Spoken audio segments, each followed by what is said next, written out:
Hello, colleagues. Today, I'd like to share some brief key insights about attention deficit disorder, ADD, and attention deficit hyperactivity disorder, ADHD. Both of these are considered neurodevelopmental conditions that can affect millions of children, even those children that we teach on a daily basis. Students with ADD or ADHD may experience challenges in the classroom, challenges with being able to focus in class, impulse control, and executive functioning. Now, as educators, we may see these scholars getting easily distracted, having trouble completing assignments, whether it's classwork or independent work, and frequently interrupting the class. And this can happen throughout the day, or maybe once or twice every single day.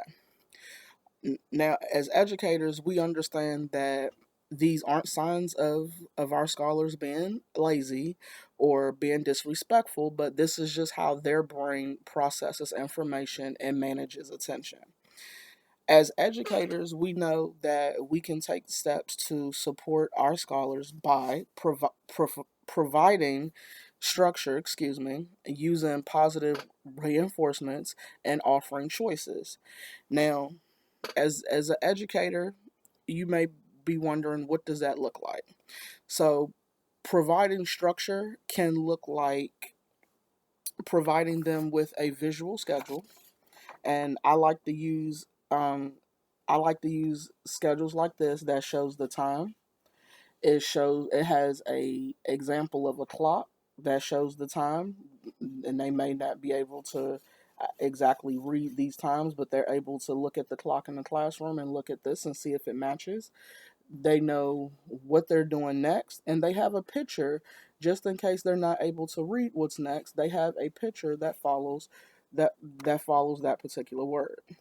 Now, this can be placed on a student's desk so that the student has a one-on-one visual that can help them throughout the day. Another thing that educators do is we use positive reinforcements. So if we want, let's say, little Johnny to do a certain expectation in the classroom, we can reward him by providing him like 5 minutes of time with a favorite teacher of his, as long as he's able to stay on task. Another support that you could use is offering choices. You could have little Johnny that may have trouble working by himself. So maybe there's another student in the classroom that Johnny likes to work with, and you can give him the choice of working by himself, working with the teacher one on one, or partnering up with a buddy in class that's able to, get him on track and help him out a little bit.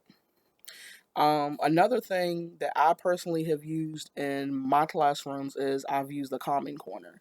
So a calming corner, maybe you have a scholar with ADD or ADHD that can't stay in their seat, frequently bothering other students, and I let them take time out in the calming corner. This could be for 5-10 minutes. In that calming corner, I have different things that they're able to do. They're able to read. I, I always provide books that's based on their level that they're able to read. I also provide little fidget toys that they're able to. How I use it as get the energy out. So they're able to use fidget toys.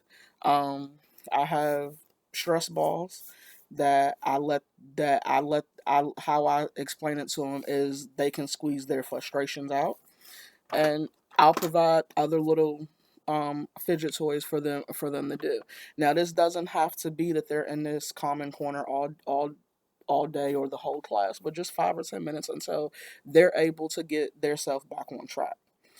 Another thing that you could do is provide flexible seating, meaning if a child likes to work in a certain area of the room, allow that child to sit in that certain area of the room, pending that they get their work done and stay on task.